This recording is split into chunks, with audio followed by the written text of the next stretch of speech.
He's the founder of GoDaddy and CEO and founder of Yam Worldwide. Please join me in a big Cox Business welcome to Mr. Bob Parsons. All right. Well, anyhow, I want to talk to you a little bit about what I think it takes to be successful. And I think first, you have to hang in there, and, you have to learn how to handle bad times. You need to have the right perspective, and you need luck.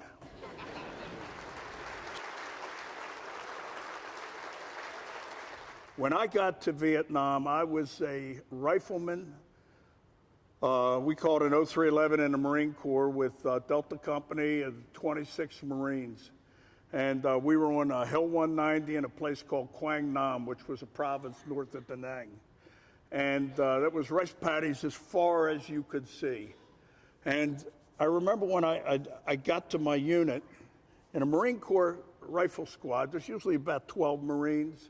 There was 5 in ours. And what I found out was that I was one of the replacements for, they were ambushed a couple days earlier. 4 of them were killed. 1 of them was wounded. And I was one of the replacements.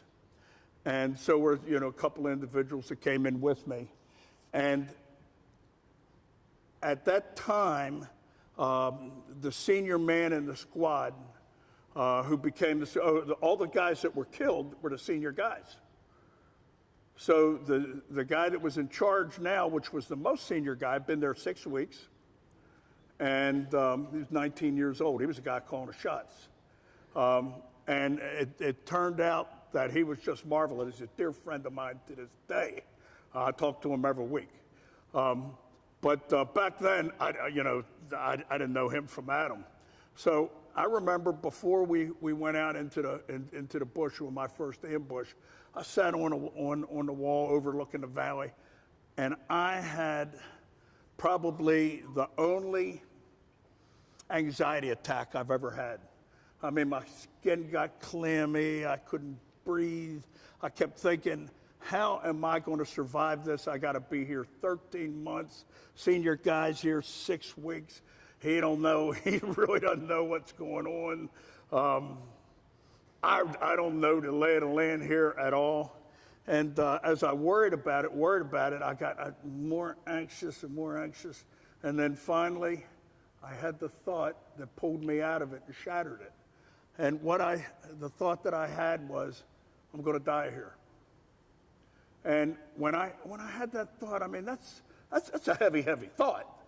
And I'm going to die here. And I looked at it, and I mean, the place was so beautiful. And I accepted that. And the moment I did, all the anxiety went away. So that time on the wall, that brief time, I made myself 2 promises. My first promise was that I would do whatever I could do to do my job and be a good Marine. And the second was, somehow, some way, I would try to be alive for mail call the next morning. And that's what I did every day, every night. I would just, once make mail call, I'd start working on the next day's mail call. And I learned an important lesson. The lesson that I eventually learned was, you can get through anything if you handle it in small bits and don't look too far into the future. Now, when GoDaddy started, we became a website company, and then we couldn't find anybody to buy our website software.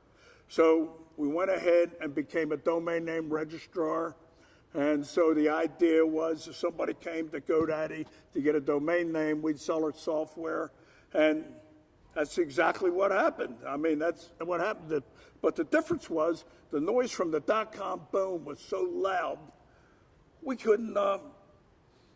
just couldn't do anything. And so when I went there, I had, from what I got from selling Parsons technology and the cash that I had before that, I had somewhere around 38 million.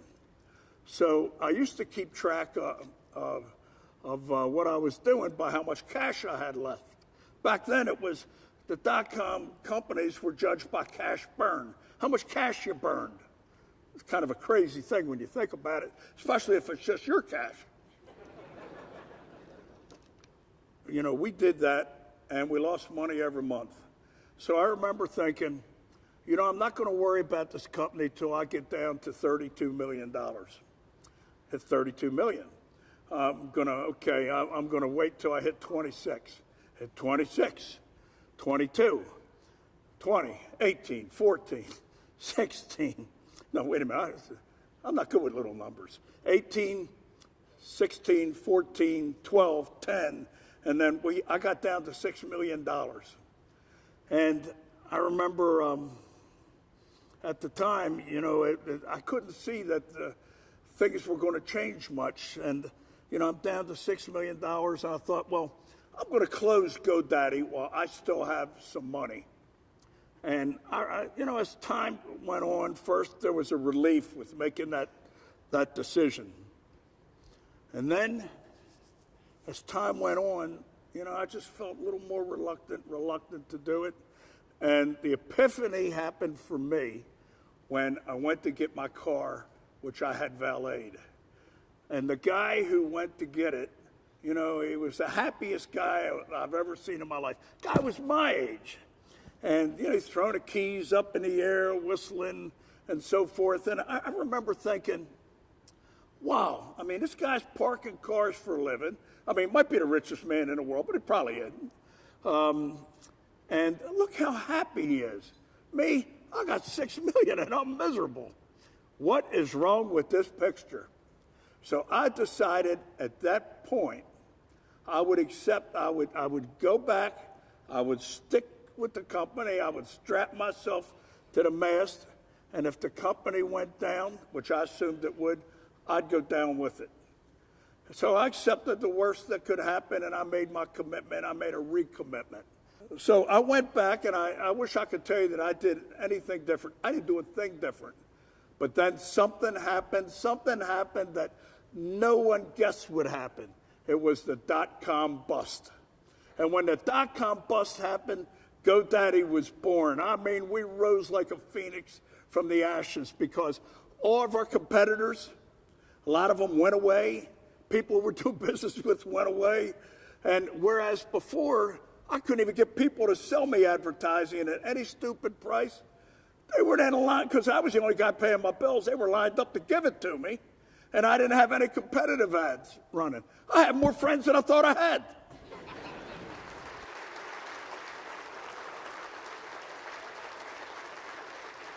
I was asked to write down, you know, my rules for business and so forth. I wrote 16 of them down, and it took off pretty well.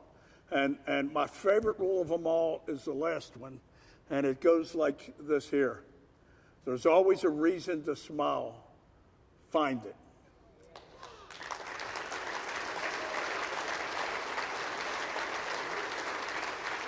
And the one thing that I know about you people is the second part of that is, and you guys are going to go along with this, we're not here for a long time, we're here for a good time.